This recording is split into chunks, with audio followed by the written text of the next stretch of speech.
ಓಂ ಶಾಂತಿ. ಇಂದು ಪ್ರಾತಃ ಮುರಳಿ ದಿನಾಂಕ ಸೆಪ್ಟೆಂಬರ್ 24, 2025.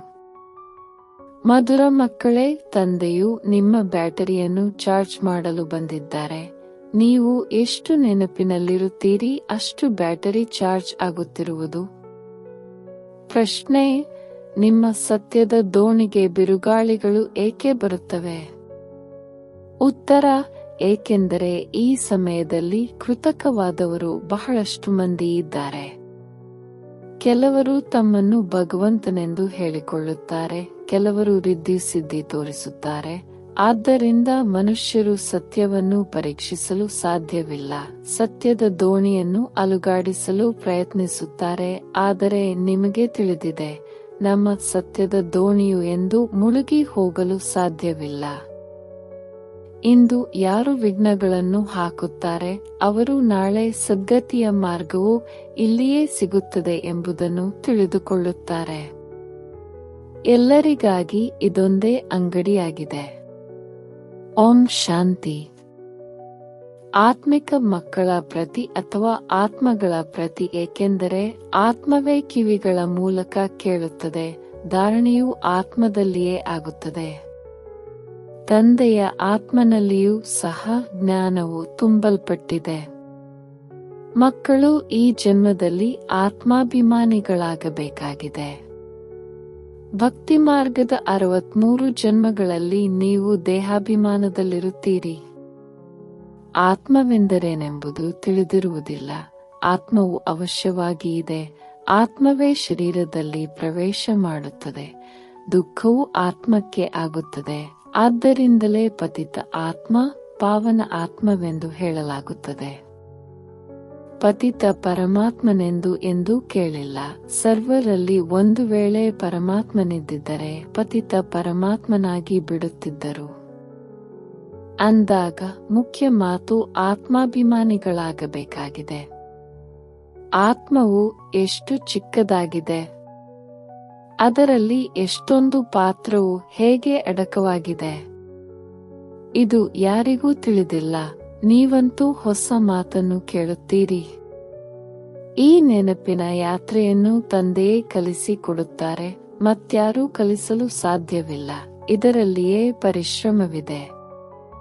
ಮತ್ತೆ ಮತ್ತೆ ತನ್ನನ್ನು ಆತ್ಮನೆಂದು ತಿಳಿಯಬೇಕಾಗಿದೆ. ಹೇಗೆ ನೋಡಿ, ಎಮರ್ಜೆನ್ಸಿ ಲೈಟ್ ಬಂದಿದೆ. ಇದು ಬ್ಯಾಟರಿಯಿಂದ ನಡೆಯುತ್ತದೆ. ಇದನ್ನು ಮತ್ತೆ ಚಾರ್ಜ್ ಮಾಡುತ್ತಾರೆ. ತಂದೆಯು ಎಲ್ಲದಕ್ಕಿಂತ ದೊಡ್ಡ ಪವರ್ ಶಕ್ತಿ ಆಗಿದ್ದಾರೆ. ಎಷ್ಟೊಂದು ಮಂದಿ ಆತ್ಮಗಳಿದ್ದಾರೆ. ಎಲ್ಲರೂ ತಂದೆಯಿಂದ ಪವರನ್ನು ತುಂಬಿಸಿಕೊಳ್ಳಬೇಕಾಗಿದೆ. ತಂದೆಯು ಸರ್ವಶಕ್ತಿವಂತನಾಗಿದ್ದಾರೆ. ಅವರೊಂದಿಗೆ ನಮ್ಮ ಯೋಗವಿಲ್ಲವೆಂದರೆ ಬ್ಯಾಟರಿಯು ಹೇಗೆ ಚಾರ್ಜ್ ಆಗುತ್ತದೆ? ಡಿಸ್ಚಾರ್ಜ್ ಆಗುವುದರಲ್ಲಿ ಇಡೀ ಕಲ್ಪ ಹಿಡಿಸುತ್ತದೆ. ಈಗ ಪುನಃ ಬ್ಯಾಟರಿಯನ್ನು ಚಾರ್ಜ್ ಮಾಡಲಾಗುತ್ತದೆ. ಮಕ್ಕಳಿಗೆ ತಿಳಿದಿದೆ, ನಮ್ಮ ಬ್ಯಾಟರಿಯು ಈಗ ಡಿಸ್ಚಾರ್ಜ್ ಆಗಿ ಬಿಟ್ಟಿದೆ. ಈಗ ಮತ್ತೆ ಚಾರ್ಜ್ ಮಾಡಬೇಕು. ಅದು ಹೇಗೆ? ಅದಕ್ಕಾಗಿ ನನ್ನೊಂದಿಗೆ ಯೋಗವನ್ನಿಡಿ ಎಂದು ತಂದೆಯು ತಿಳಿಸುತ್ತಾರೆ. ಇದಂತೂ ತಿಳಿದುಕೊಳ್ಳುವ ಬಹಳ ಸಹಜವಾದ ಮಾರ್ಗವಾಗಿದೆ. ತಂದೆಯು ತಿಳಿಸುತ್ತಾರೆ, ನನ್ನ ಜೊತೆ ಬುದ್ಧಿಯೋಗವನ್ನಿಡಿ, ಆಗ ನೀವಾತ್ಮನಲ್ಲಿ ಶಕ್ತಿಯು ತುಂಬಿ ಸತೋಪ್ರಧಾನರಾಗಿ ಬಿಡುವಿರಿ. ವಿದ್ಯೆಯೇ ಸಂಪಾದನೆಯಾಗಿದೆ. ನೆನಪಿನಿಂದ ನೀವು ಪಾವನರಾಗುತ್ತೀರಿ, ದೀರ್ಘಾಯಸ್ಸುಳ್ಳವರಾಗುತ್ತೀರಿ. ಬ್ಯಾಟರಿಯು ಚಾರ್ಜ್ ಆಗುತ್ತದೆ. ಪ್ರತಿಯೊಬ್ಬರೂ ನೋಡಿಕೊಳ್ಳಿ, ತಂದೆಯನ್ನು ಎಷ್ಟು ನೆನಪು ಮಾಡುತ್ತೇವೆ. ತಂದೆಯನ್ನು ಮರೆಯುವುದರಿಂದಲೇ ಬ್ಯಾಟರಿಯು ಡಿಸ್ಚಾರ್ಜ್ ಆಗುತ್ತದೆ. ಯಾರದೂ ಈಗ ಸತ್ಯ ಸಂಬಂಧ ಯೋಗವಿಲ್ಲ. ನೀವು ಮಕ್ಕಳದೇ ಸತ್ಯವಾದ ಸಂಬಂಧವಿದೆ. ತಂದೆಯನ್ನು ನೆನಪು ಮಾಡದೆ ಜ್ಯೋತಿಯು ಬೆಳಗುವುದಾದರೂ ಹೇಗೆ? ಜ್ಞಾನವನ್ನು ಕೇವಲ ತಂದೆಯೊಬ್ಬರೇ ಕೊಡುತ್ತಾರೆ. ಮಕ್ಕಳಿಗೆ ತಿಳಿದಿದೆ, ಜ್ಞಾನವು ದಿನ ಭಕ್ತಿಯು ರಾತ್ರಿಯಾಗಿದೆ ಮತ್ತೆ ರಾತ್ರಿಯೊಂದಿಗೆ ವೈರಾಗ್ಯ ಉಂಟಾಗುತ್ತದೆ, ಹಗಲು ಆರಂಭವಾಗುತ್ತದೆ. ತಂದೆಯು ತಿಳಿಸುತ್ತಾರೆ, ರಾತ್ರಿಯನ್ನು ಮರೆಯಿರಿ, ಈಗ ದಿನವನ್ನು ನೆನಪು ಮಾಡಿ. ಸ್ವರ್ಗವು ದಿನ, ನರಕವು ರಾತ್ರಿಯಾಗಿದೆ. ನೀವು ಮಕ್ಕಳು ಈಗ ಚೈತನ್ಯದಲ್ಲಿದ್ದೀರಿ. ಈ ಶರೀರವಂತೂ ವಿನಾಶಿಯಾಗಿದೆ. ಮಣ್ಣಿನಿಂದ ರಚನೆಯಾಗುತ್ತದೆ ಮತ್ತೆ ಮಣ್ಣಿನಲ್ಲಿಯೇ ಸೇರಿ ಹೋಗುತ್ತಾರೆ. ಆತ್ಮವು ಅವಿನಾಶಿಯಲ್ಲವೇ, ಬಾಕಿ ಬ್ಯಾಟರಿಯು ಡಿಸ್ಚಾರ್ಜ್ ಆಗುತ್ತದೆ. ನೀವೀಗ ಎಷ್ಟೊಂದು ಬುದ್ಧಿವಂತರಾಗಿದ್ದೀರಿ. ನಿಮ್ಮ ಬುದ್ಧಿಯು ಮನೆಯ ಕಡೆ ಹೋಗುತ್ತದೆ. ಅಲ್ಲಿಂದ ನಾವು ಬಂದಿದ್ದೇವೆ. ಇಲ್ಲಿ ಸೂಕ್ಷ್ಮವತನದ ಬಗ್ಗೆ ಅರ್ಥವಾಯಿತು. ಅಲ್ಲಿ ವಿಷ್ಣುವಿಗೆ 4 ಭುಜಗಳನ್ನು ತೋರಿಸುತ್ತಾರೆ, ಆದರೆ ಇಲ್ಲಿ ಯಾರಿಗೂ 4 ಭುಜಗಳಿರಲು ಸಾಧ್ಯವಿಲ್ಲ. ಬ್ರಹ್ಮ ಸರಸ್ವತಿಯೇ ನಂತರ ಲಕ್ಷ್ಮೀ ನಾರಾಯಣ ಆಗುತ್ತಾರೆ. ನಂತರ ವಿಷ್ಣುವಿಗೆ 4 ಭುಜಗಳನ್ನು ತೋರಿಸಿದ್ದಾರೆಂದು ಯಾರ ಬುದ್ಧಿಯಲ್ಲಿಯೂ ಬರುವುದಿಲ್ಲ. ತಂದೆಯ ವಿನಾ ಮತ್ಯಾರೂ ತಿಳಿಸಲು ಸಾಧ್ಯವಿಲ್ಲ. ಆತ್ಮದಲ್ಲಿಯೇ ಸಂಸ್ಕಾರವು ತುಂಬುತ್ತದೆ. ಆತ್ಮವೇ ತಮೋ ಪ್ರಧಾನದಿಂದ ಸತೋ ಪ್ರಧಾನವಾಗುತ್ತದೆ. ಓ ಬಾಬಾ, ನಾವು ಡಿಸ್ಚಾರ್ಜ್ ಆಗಿ ಬಿಟ್ಟಿದ್ದೇವೆ, ಈಗ ತಾವು ಬನ್ನಿ, ನಾವು ಚಾರ್ಜ್ ಆಗಬೇಕಾಗಿದೆ ಎಂದು ಆತ್ಮಗಳೇ ತಂದೆಯನ್ನು ಕರೆಯುತ್ತೀರಿ ಅಂದಾಗ ತಂದೆಯು ತಿಳಿಸುತ್ತಾರೆ, ನನ್ನನ್ನು ಎಷ್ಟು ನೆನಪು ಮಾಡುವಿರೋ ಅಷ್ಟು ಶಕ್ತಿಯು ಬರುವುದು. ತಂದೆಯೊಂದಿಗೆ ಪ್ರೀತಿ ಇರಬೇಕು. ಬಾಬಾ, ನಾವು ತಮ್ಮವರಾಗಿದ್ದೇವೆ, ತಮ್ಮ ಜೊತೆಯೇ ಮನೆಗೆ ನಡೆಯುತ್ತೇವೆ. ಹೇಗೆ ತಂದೆಯ ಮನೆಯಿಂದ ಮಾವನ ಮನೆಯವರು ಕರೆದುಕೊಂಡು ಹೋಗುತ್ತಾರಲ್ಲವೇ? ಇಲ್ಲಿ ನಿಮಗೆ ಶೃಂಗಾರ ಮಾಡಿಸುವಂತಹ 2 ತಂದೆಯರು ಸಿಕ್ಕಿದ್ದಾರೆ. ಶೃಂಗಾರವು ಚೆನ್ನಾಗಿರಬೇಕು, ಅರ್ಥಾತ್ ಸರ್ವಗುಣ ಸಂಪನ್ನರಾಗಬೇಕಾಗಿದೆ. ತಮ್ಮೊಂದಿಗೆ ಕೇಳಿಕೊಳ್ಳಿ, ನನ್ನಲ್ಲಿ ಯಾವುದೇ ಅವಗುಣವಿಲ್ಲವೇ? ಮನಸ್ಸಿನಲ್ಲಿ ಬಲೆ ಬಿರುಗಾಳಿಗಳು ಬರುತ್ತವೆ, ಆದರೆ ಅದನ್ನು ಕರ್ಮದಲ್ಲಿ ತರುತ್ತಿಲ್ಲ ತಾನೇ? ಯಾರಿಗೂ ದುಃಖವನ್ನು ಕೊಡುತ್ತಿಲ್ಲವೇ? ತಂದೆಯು ದುಃಖಾರ್ಥ ಸುಖಕರ್ತನಾಗಿದ್ದಾರೆ. ನಾವು ಸಹ ಎಲ್ಲರಿಗೆ ಸುಖದ ಮಾರ್ಗವನ್ನು ತಿಳಿಸುತ್ತೇವೆ. ತಂದೆಯು ಬಹಳಷ್ಟು ಯುಕ್ತಿಗಳನ್ನು ತಿಳಿಸುತ್ತಾ ಇರುತ್ತಾರೆ. ನೀವಂತೂ ಸೈನಿಕರಲ್ಲವೇ? ನಿಮ್ಮ ಹೆಸರೇ ಆಗಿದೆ. ಪ್ರಜಾಪಿತ ಬ್ರಹ್ಮಕುಮಾರ ಕುಮಾರಿಯರು ಯಾರಾದರೂ ಒಳಗೆ ಬರಲಿ, ಮೊಟ್ಟ ಮೊದಲಿಗೆ ಇದನ್ನು ಕೇಳಿರಿ, ಎಲ್ಲಿಂದ ಬಂದಿದ್ದೀರಿ? ಯಾರ ಬಳಿ ಬಂದಿದ್ದೀರಿ? ನಾವು ಬ್ರಹ್ಮಕುಮಾರ ಕುಮಾರಿಯರ ಬಳಿ ಬಂದಿದ್ದೇವೆಂದು ಹೇಳುತ್ತಾರೆ. ಒಳ್ಳೆಯದು. ಬ್ರಹ್ಮನು ಯಾರು? ಪ್ರಜಾಪಿತ ಬ್ರಹ್ಮನ ಹೆಸರನ್ನು ಎಂದಾದರೂ ಕೇಳಿದ್ದೀರಾ? ಹಾ, ಪ್ರಜಾಪಿತನಿಗೆ ನೀವು ಸಹ ಮಕ್ಕಳಾಗಿದ್ದೀರಿ. ಪ್ರಜೆಗಳಂತೂ ಎಲ್ಲರೂ ಆದರಲ್ಲವೇ? ಅವರು ನಿಮ್ಮ ತಂದೆಯೂ ಆಗಿದ್ದಾರೆ, ಕೇವಲ ನೀವು ಅರಿತುಕೊಂಡಿಲ್ಲ. ಬ್ರಹ್ಮನೂ ಸಹ ಅವಶ್ಯವಾಗಿ ಯಾರ ಮಗನೂ ಆಗಿರಬೇಕಲ್ಲವೇ? ಅವರ ತಂದೆಗೆ ಯಾವುದೇ ಶರೀರವಂತೂ ಕಾಣುವುದಿಲ್ಲ. ಬ್ರಹ್ಮ, ವಿಷ್ಣು, ಶಂಕರ ಈ 3 ಮೇಲೆ ಶಿವನಿದ್ದಾರೆ. ತ್ರಿಮೂರ್ತಿ ಶಿವನೆಂದು ಹೇಳಲಾಗುತ್ತದೆ, ಅಂದರೆ 3 ರಚಯಿತ. ಮೇಲೆ ಒಬ್ಬ ಶಿವ ತಂದೆ ಇದ್ದಾರೆ, ನಂತರ 3 ತ್ರಿಮೂರ್ತಿಗಳು. ಹೇಗೆ ವಂಶಾವಳಿ ಇರುತ್ತದೆಯಲ್ಲವೇ? ಬ್ರಹ್ಮನ ತಂದೆಯು ಅವಶ್ಯವಾಗಿ ಭಗವಂತನೇ ಆಗಿರುವರು. ಅವರು ಆತ್ಮಗಳ ಪಿತನಾಗಿದ್ದಾರೆ ಅಂದ ಮೇಲೆ ಬ್ರಹ್ಮನಲ್ಲಿಂದ ಬಂದರು. ತಂದೆಯು ತಿಳಿಸುತ್ತಾರೆ, ನಾನು ಇವರಲ್ಲಿ ಪ್ರವೇಶ ಮಾಡಿ ಇವರಿಗೆ ಬ್ರಹ್ಮನೆಂದು ಹೆಸರಿಡುತ್ತೇನೆ. ಆ ಯಜ್ಞದ ಆದಿಯಲ್ಲಿ ನೀವು ಮಕ್ಕಳಿಗೂ ಹೆಸರನ್ನಿಡಲಾಯಿತು. ಹಾಗೆಯೇ ಇವರಿಗೂ ಬ್ರಹ್ಮನೆಂದು ಹೆಸರಿಟ್ಟೆವು.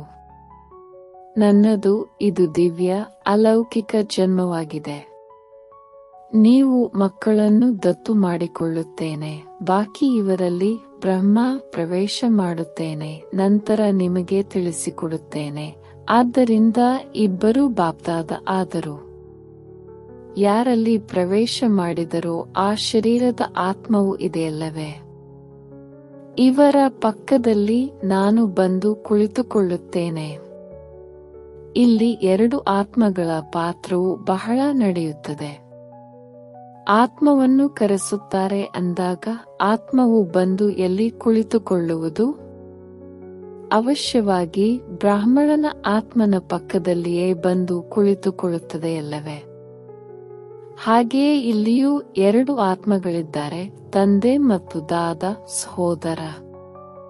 ತಮ್ಮ ಜನ್ಮಗಳ ಬಗ್ಗೆ ಅರಿತುಕೊಂಡಿಲ್ಲವೆಂದು ತಂದೆಯು ಇವರಿಗಾಗಿಯೇ ತಿಳಿಸುತ್ತಾರೆ. ನಿಮಗೂ ತಿಳಿಸುತ್ತಾರೆ, ನೀವು ನಿಮ್ಮ ಜನ್ಮಗಳನ್ನು ಅರಿತುಕೊಂಡಿರಲಿಲ್ಲ, ಈಗ ಸ್ಮೃತಿ ಬಂದಿದೆ. ಕಲ್ಪಕಲ್ಪವು 84 ಜನ್ಮಗಳ ಚಕ್ರವನ್ನು ಸುತ್ತುತ್ತೇವೆ, ಈಗ ಹಿಂತಿರುಗಿ ಹೋಗುತ್ತೇವೆ. ಇದು ಸಂಗಮಯುಗವಾಗಿದೆ. ಈಗ ಇಲ್ಲಿಂದ ವರ್ಗಾಯಿತರಾಗುತ್ತೇವೆ. ಯೋಗದಿಂದ ನೀವು ಸತೋಪ್ರಧಾನರಾಗಿ ಬಿಡುತ್ತೀರಿ. ಬ್ಯಾಟರಿಯು ಚಾರ್ಜ್ ಆಗುವುದು, ನಂತರ ಸತ್ಯಯುಗದಲ್ಲಿ ಬರುತ್ತೀರಿ. ಬುದ್ಧಿಯಲ್ಲಿ ಇಡೀ ಚಕ್ರವು ಸುತ್ತುತ್ತಿರುತ್ತದೆ. ವಿಸ್ತಾರದಲ್ಲಂತೂ ಹೋಗಲು ಸಾಧ್ಯವಿಲ್ಲ. ಹೇಗೆ ವೃಕ್ಷಕ್ಕೂ ಆಯಸ್ಸು ನಿಗದಿಯಾಗಿರುತ್ತದೆಯಲ್ಲವೇ, ಅದರ ನಂತರ ಒಣಗಿ ಹೋಗುತ್ತದೆ. ಇಲ್ಲಿಯೂ ಎಲ್ಲ ಮನುಷ್ಯರು ಹೇಗೆ ಒಣಗಿದಂತಾಗಿದ್ದಾರೆ. ಎಲ್ಲರೂ ಪರಸ್ಪರ ದುಃಖವನ್ನು ಕೊಡುತ್ತಿರುತ್ತಾರೆ. ಈಗ ಎಲ್ಲರ ಶರೀರಗಳು ಸಮಾಪ್ತಿಯಾಗುವುದು. ಬಾಕಿ ಆತ್ಮಗಳು ಹೊರಟು ಹೋಗುವಿರಿ. ಈ ಜ್ಞಾನವನ್ನು ತಂದೆಯ ವಿನಾ ಮತ್ಯಾರೂ ಕೊಡುವುದಿಲ್ಲ. ತಂದೆಯೇ ವಿಶ್ವದ ರಾಜ್ಯಭಾಗ್ಯವನ್ನು ಕೊಡುತ್ತಾರೆ ಅಂದ ಮೇಲೆ ಅವರನ್ನು ಎಷ್ಟೊಂದು ನೆನಪು ಮಾಡಬೇಕು. ನೆನಪಿನಲ್ಲಿ ಇಲ್ಲದೆ ಇರುವುದರಿಂದಲೇ ಮಾಯೆಯ ಪೆಟ್ಟು ಬೀಳುತ್ತದೆ. ಎಲ್ಲದಕ್ಕಿಂತ ದೊಡ್ಡ ಪೆಟ್ಟು ವಿಕಾರದ್ದಾಗಿದೆ. ಯುದ್ಧದ ಮೈದಾನದಲ್ಲಿ ನೀವು ಬ್ರಾಹ್ಮಣರೇ ಇದ್ದೀರಲ್ಲವೇ, ಆದ್ದರಿಂದ ನಿಮಗೆ ಬಿರುಗಾಳಿಗಳು ಬರುತ್ತವೆ, ಆದರೆ ಯಾವುದೇ ವಿಕರ್ಮವನ್ನು ಮಾಡಬೇಡಿ. ವಿಕರ್ಮ ಮಾಡಿದರೆ ಸೋಲನ್ನನುಭವಿಸುವಿರಿ. ತಂದೆಯೊಂದಿಗೆ ಕೇಳುತ್ತಾರೆ, ಬಾಬಾ ಇದನ್ನು ಮಾಡಬೇಕಾಗುತ್ತದೆ. ಮಕ್ಕಳು ತೊಂದರೆ ಕೊಡುತ್ತಾರೆಂದರೆ ಕೋಪ ಬಂದು ಬಿಡುತ್ತದೆ. ಮಕ್ಕಳನ್ನು ಒಳ್ಳೆಯ ರೀತಿಯಲ್ಲಿ ಸಂಪಾಲನೆ ಮಾಡದಿದ್ದರೆ ಕೆಟ್ಟು ಹೋಗುತ್ತಾರೆ ಎಂದು ಹೇಳುತ್ತಾರೆ. ತಂದೆಯು ತಿಳಿಸುತ್ತಾರೆ, ಪ್ರಯತ್ನಪಟ್ಟು ಸಾಧ್ಯವಾದಷ್ಟು ಏಟು ಕೊಡಬೇಡಿ. ಹೇಗೆ ಹಗ್ಗದಿಂದ ಕಟ್ಟಿ ಹಾಕಿದರೆಂದು ಕೃಷ್ಣನಿಗಾಗಿ ತೋರಿಸುತ್ತಾರಲ್ಲವೇ, ಬಲೆ ಹಗ್ಗದಿಂದ ಕಟ್ಟಿ ಭೋಜನವನ್ನು ಕೊಡಬೇಡಿ. ಆಗ ಅಳುತ್ತಾ ಕೊನೆಗೆ ನಾವು ಇದನ್ನು ಮಾಡುವುದಿಲ್ಲವೆಂದು ಹೇಳುತ್ತಾರೆ. ಪುನಃ ತಪ್ಪು ಮಾಡುವರು, ಏಕೆಂದರೆ ಮಕ್ಕಳಲ್ಲವೇ. ಆದ್ದರಿಂದ ಶಿಕ್ಷಣ ಕೊಡಬೇಕಾಗಿದೆ. ತಂದೆಯು ಮಕ್ಕಳಿಗೆ ಶಿಕ್ಷಣ ಕೊಡುತ್ತಾರೆ.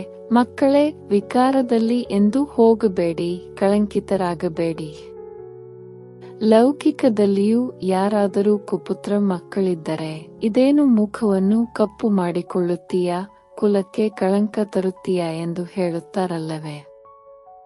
ಸೋಲು ಗೆಲುವು, ಗೆಲುವು ಸೋಲು ಆಗುತ್ತಾ ಕೊನೆಗೆ ಜಯವಾಗಿ ಬಿಡುವುದು. ಇದು ಸತ್ಯದ ದೋಣಿಯಾಗಿದೆ.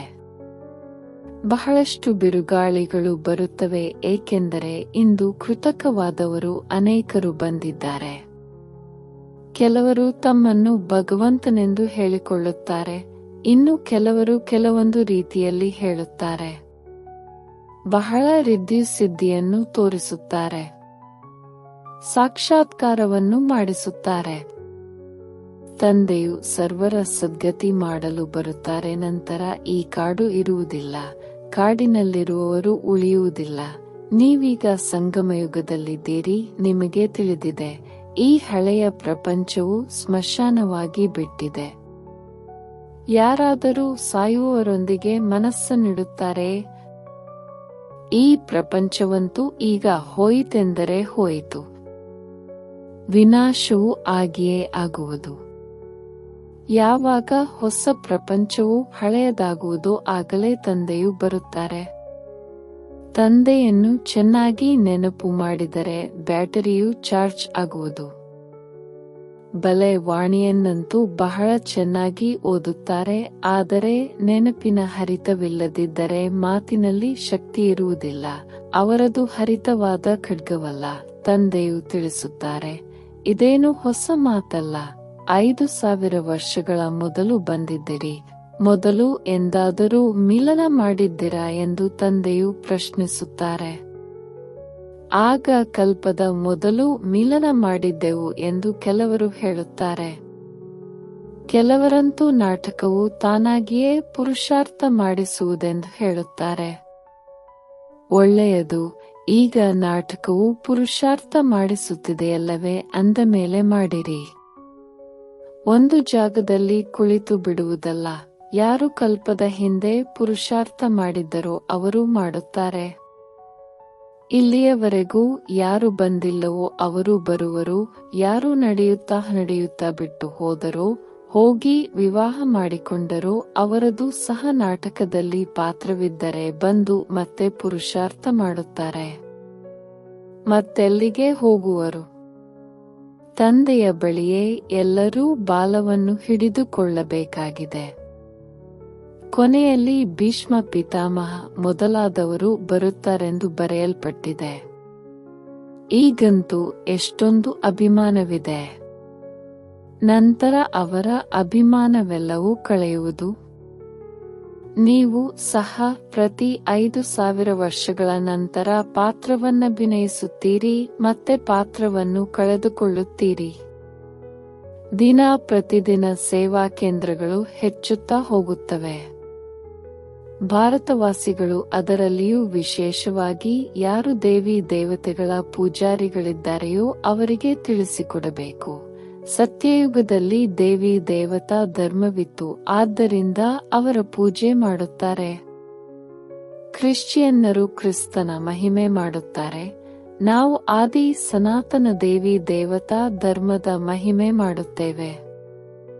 ಅದನ್ನು ಯಾರು ಸ್ಥಾಪನೆ ಮಾಡಿದರು? ಕೃಷ್ಣನು ಸ್ಥಾಪನೆ ಮಾಡಿದನೆಂದು ಅವರು ತಿಳಿಯುತ್ತಾರೆ, ಆದ್ದರಿಂದ ಕೃಷ್ಣನ ಪೂಜೆ ಮಾಡುತ್ತಿರುತ್ತಾರೆ. ನಿಮ್ಮಲ್ಲಿಯೂ ನಂಬರ್ವಾರ್ ಇದ್ದಾರೆ. ಕೆಲವರು ಎಷ್ಟೊಂದು ಪರಿಶ್ರಮ ಪಡುತ್ತಾರೆ, ಕೆಲವರು ಕಡಿಮೆ. ಗೋವರ್ಧನ ಪರ್ವತವನ್ನು ಕಿರು ಬೆರಳಿನ ಸಹಯೋಗದಿಂದ ಎತ್ತಿದರೆಂದು ತೋರಿಸುತ್ತಾರಲ್ಲವೇ. ಈಗ ಇದು ಹಳೆಯ ಪ್ರಪಂಚವಾಗಿದೆ. ಎಲ್ಲಾ ಪದಾರ್ಥಗಳಲ್ಲಿರುವ ಶಕ್ತಿಯು ಹೊರಟು ಹೋಗಿದೆ. ಗಣಿಗಳಿಂದ ಚಿನ್ನವು ಸಿಗುತ್ತಿಲ್ಲ. ಸ್ವರ್ಗದಲ್ಲಾದರೆ ಚಿನ್ನದ ಮಹಲುಗಳಾಗುತ್ತವೆ. ಈಗಂತೂ ಸರ್ಕಾರವು ನಿರಾಕರಿಸುತ್ತದೆ, ಏಕೆಂದರೆ ಸಾಲ ಕೊಡಬೇಕಾಗುತ್ತದೆ. ಅಲ್ಲಂತೂ ಅಪಾರ ಧನವಿರುತ್ತದೆ. ಗೋಡೆಗಳಿಗೂ ಸಹ ವಜ್ರರತ್ನಗಳನ್ನು ಪೋಣಿಸಿರುತ್ತಾರೆ. ಅಲ್ಲಿ ಹಣದ ಕೊರತೆಯೇ ಇರುವುದಿಲ್ಲ. ಕುಬೇರನ ಖಜಾನೆ ಇರುತ್ತದೆ. ಅಲ್ಲ, ಅವಳು ದೀನನ ಒಂದು ಆಟವನ್ನು ತೋರಿಸುತ್ತಾರೆ. ದೀಪವನ್ನು ಉಜ್ಜಿದರೆ ಸಾಕು, ಮಹಲುಗಳು ಬಂದು ಬಿಡುತ್ತಿದ್ದವು. ಇಲ್ಲಿಯೂ ದಿವ್ಯ ದೃಷ್ಟಿ ಸಿಕ್ಕಿದರೆ ಸ್ವರ್ಗದಲ್ಲಿ ಹೊರಟು ಹೋಗುತ್ತೀರಿ. ಅಲ್ಲಿ ರಾಜ್ಕುಮಾರ ಕುಮಾರಿಯರ ಬಳಿ ಮುರುಳಿಯೂ ಸಹ ವಜ್ರಗಳಿಂದ ಮಾಡಲ್ಪಟ್ಟಿರುತ್ತದೆ. ಇಲ್ಲಂತೂ ಅಂತಹ ಯಾವುದೇ ವಸ್ತುವನ್ನು ಧರಿಸಿ ಕುಳಿತುಕೊಂಡರೆ ಲೂಟಿ ಮಾಡಿಕೊಂಡು ಹೋಗುತ್ತಾರೆ. ಹೊಡೆದು ಬಡೆದಾದರೂ ತೆಗೆದುಕೊಂಡು ಹೋಗುತ್ತಾರೆ. ಅಲ್ಲಿ ಈ ಮಾತುಗಳಿರುವುದಿಲ್ಲ. ಈ ಪ್ರಪಂಚವೇ ಬಹಳ ಹಳೆಯದು, ಕೊಳೆಯಾಗಿದೆ. ಈ ಲಕ್ಷ್ಮೀನಾರಾಯಣರ ಪ್ರಪಂಚವು ವಾಹ್ವಾ ಆಗಿತ್ತು. ವಜ್ರ ವೈಡೂರ್ಯಗಳ ಮಹಲುಗಳಿತ್ತು. ಅದಕ್ಕೆ ಸ್ವರ್ಗವೆಂದು ಹೇಳಲಾಗುತ್ತದೆ. ನಿಮಗೆ ತಿಳಿದಿದೆ, ಅವಶ್ಯವಾಗಿ ನಾವು ಸ್ವರ್ಗದ ಮಾಲೀಕರಾಗಿದ್ದೆವು. ಈ ಸೋಮನಾಥ ಮಂದಿರವನ್ನು ಕಟ್ಟಿಸಿದ್ದೆವು. ಇವರು ಬ್ರಹ್ಮ ಸಹ ತಿಳಿಯುತ್ತಾರೆ. ನಾವು ಹೇಗಿದ್ದೆವು, ನಂತರ ಭಕ್ತಿ ಮಾರ್ಗದಲ್ಲಿ ಹೇಗೆ ಮಂದಿರಗಳನ್ನು ಮಾಡಿ ಪೂಜೆ ಮಾಡಿದೆವು. ಆತ್ಮಕ್ಕೆ ತನ್ನ 84 ಜನ್ಮಗಳ ಜ್ಞಾನವಿದೆ. ಎಷ್ಟೊಂದು ವಜ್ರ ರತ್ನಗಳಿದ್ದವು, ಅವೆಲ್ಲವೂ ಎಲ್ಲಿಗೆ ಹೋಯಿತು? ಕಳೆಯುತ್ತಾ ಎಲ್ಲವೂ ಸಮಾಪ್ತಿಯಾಗುತ್ತಾ ಹೋಯಿತು. ಮುಸಲ್ಮಾನರು ಬಂದರು, ಅವರು ಇಷ್ಟೊಂದು ಲೂಟಿ ಮಾಡಿ ತೆಗೆದುಕೊಂಡು ಹೋದರು, ಅದನ್ನು ಗೋರಿಗಳಲ್ಲಿ ಹಾಕಿಸಿದರು. ತಾಜ್ ಮಹಲನ್ನು ಕಟ್ಟಿಸಿದರು. ನಂತರ ಬ್ರಿಟಿಷ್ ಸರ್ಕಾರವು ಅಲ್ಲಿಂದ ಅಗೆದು ತೆಗೆದುಕೊಂಡು ಹೋಯಿತು. ಈಗಂತೂ ಏನೂ ಉಳಿದಿಲ್ಲ. ಭಾರತವು ಬಿಕಾರಿಯಾಗಿದೆ, ಅನ್ಯರಿಂದ ಸಾಲವನ್ನು ತೆಗೆದುಕೊಳ್ಳುತ್ತಿದೆ.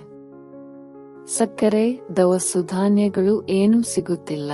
ಈಗ ವಿಶ್ವವು ಬದಲಾಗುತ್ತಿದೆ. ಆದ್ದರಿಂದ ಅದಕ್ಕೆ ಮೊದಲು ಆತ್ಮದ ಬ್ಯಾಟರಿಯನ್ನು ಸತೋಪ್ರಧಾನವನ್ನಾಗಿ ಮಾಡಿಕೊಳ್ಳಲು ಚಾರ್ಜ್ ಮಾಡಬೇಕಾಗಿದೆ. ತಂದೆಯನ್ನು ಅವಶ್ಯವಾಗಿ ನೆನಪು ಮಾಡಬೇಕಾಗಿದೆ. ಬುದ್ಧಿಯೋಗವು ತಂದೆಯ ಜೊತೆ ಇರಲಿ, ಅವರಿಂದಲೇ ಆಸ್ತಿಯು ಸಿಗುತ್ತದೆ. ಇದರಲ್ಲಿಯೇ ಮಾಯೆಯ ಯುದ್ಧವೂ ನಡೆಯುತ್ತದೆ. ಮೊದಲು ಈ ಮಾತುಗಳನ್ನು ನೀವು ತಿಳಿದುಕೊಂಡಿರಲಿಲ್ಲ. ಬೇರೆಯವರಿದ್ದಂತೆ ನೀವು ಇದ್ದಿರಿ. ನೀವೀಗ ಸಂಗಮಯುಗಿಗಳು, ಅವರೆಲ್ಲರೂ ಕಲಿಯುಗಿಗಳಾಗಿದ್ದಾರೆ. ಇವರಿಗೆ ಏನು ಬರುತ್ತದೆಯೋ ಅದನ್ನು ಹೇಳುತ್ತಿರುತ್ತಾರೆ ಎಂದು ಮನುಷ್ಯರು ಹೇಳುತ್ತಾರೆ, ಆದರೆ ತಿಳಿಸಿ ಕೊಡುವ ಯುಕ್ತಿಗಳು ಇರುತ್ತದೆಯಲ್ಲವೇ? ನಿಧಾನವಾಗಿ ನಿಮ್ಮ ವೃದ್ಧಿಯಾಗುತ್ತಾ ಹೋಗುತ್ತದೆ.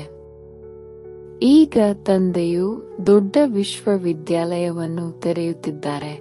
ಇದರಲ್ಲಿ ತಿಳಿಸಿಕೊಡಲು ಚಿತ್ರಗಳು ಬೇಕಲ್ಲವೇ? ಮುಂದೆ ಹೋದಂತೆ ನಿಮ್ಮ ಬಳಿ ಇವೆಲ್ಲವೂ ಟ್ರಾನ್ಸ್ಲೇಟ್ನ ಚಿತ್ರಗಳಾಗುತ್ತವೆ. ಆಗ ನಿಮಗೆ ತಿಳಿಸುವುದಕ್ಕೂ ಸಹಜವಾಗುತ್ತದೆ. ಮಕ್ಕಳು ತಿಳಿದುಕೊಂಡಿದ್ದೀರಿ, ನಾವು ನಮ್ಮ ರಾಜಧಾನಿಯನ್ನು ತಂದೆಯ ನೆನಪು ಮತ್ತು ಜ್ಞಾನದಿಂದ ಪುನಃ ಸ್ಥಾಪನೆ ಮಾಡುತ್ತಿದ್ದೇವೆ. ಮಧ್ಯದಲ್ಲಿ ಮಾಯೆಯು ಬಹಳ ಮೋಸ ಮಾಡುತ್ತದೆ. ತಂದೆಯು ತಿಳಿಸುತ್ತಾರೆ, ಮೋಸದಿಂದ ಪಾರಾಗುತ್ತೀರಿ. ಯುಕ್ತಿಗಳನ್ನಂತೂ ಬಹಳ ತಿಳಿಸುತ್ತಿರುತ್ತಾರೆ. ಕೇವಲ ಮುಖದಿಂದ ಇಷ್ಟನ್ನೇ ಹೇಳಿರಿ, ತಂದೆಯನ್ನು ನೆನಪು ಮಾಡಿದರೆ ನಿಮ್ಮ ವಿಕರ್ಮಗಳು ವಿನಾಶವಾಗುತ್ತವೆ ಮತ್ತು ನೀವು ಈ ಲಕ್ಷ್ಮೀನಾರಾಯಣರಾಗಿ ಬಿಡುತ್ತೀರಿ. ಈ ಬ್ಯಾಡ್ಜ್ ಇತ್ಯಾದಿಗಳನ್ನು ಸ್ವಯಂ ಭಗವಂತನೇ ಮಾಡಿಸಿದ್ದಾರೆ. ಅಂದ ಮೇಲೆ ಇದರ ಪ್ರತಿ ಎಷ್ಟು ಬೆಲೆ ಇರಬೇಕು? ಒಳ್ಳೆಯದು. ಮಧುರಾತಿ ಮಧುರ ಅಗಲಿ ಹೋಗಿ ಮರಳಿ ಸಿಕ್ಕಿರುವ ಮಕ್ಕಳ ಪ್ರತಿ ಮಾತಾಪಿತಾ ಬಾಪ್ದಾದಾರವರ ನೆನಪು, ಪ್ರೀತಿ ಹಾಗೂ ಸುಪ್ರಭಾತ.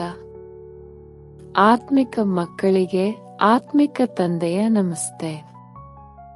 ಧಾರಣೆಗಾಗಿ ಮುಖ್ಯ ಸಾರ: ಸರ್ವ ಗುಣಗಳಿಂದ ತಮ್ಮ ಶೃಂಗಾರ ಮಾಡಿಕೊಳ್ಳಬೇಕು ಎಂದು ಯಾರಿಗೂ ದುಃಖವನ್ನು ಕೊಡಬಾರದು. ಎಲ್ಲರಿಗೂ ಸುಖದ ಮಾರ್ಗವನ್ನೇ ತಿಳಿಸಬೇಕಾಗಿದೆ. ಇಡೀ ಪ್ರಪಂಚವು ಸ್ಮಶಾನವಾಗಿದೆ, ಆದ್ದರಿಂದ ಇದರೊಂದಿಗೆ ಮನಸ್ಸನ್ನಿಡಬಾರದು. ಸ್ಮೃತಿ ಇರಲಿ, ಈಗ ನಾವು ವರ್ಗಾವಣೆಯಾಗುತ್ತಿದ್ದೇವೆ.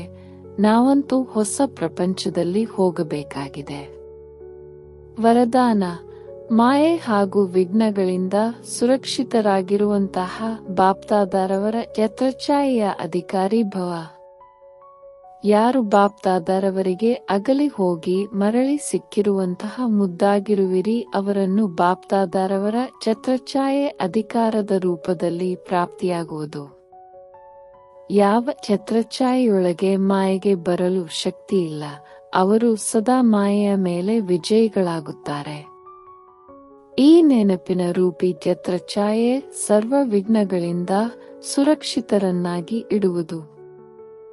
ಯಾವುದೇ ಪ್ರಕಾರದ ವಿಘ್ನ ಛತ್ರಛಾಯೆಯಲ್ಲಿರುವಂತಹವರ ಬಳಿ ಬರಲು ಸಾಧ್ಯವಿಲ್ಲ.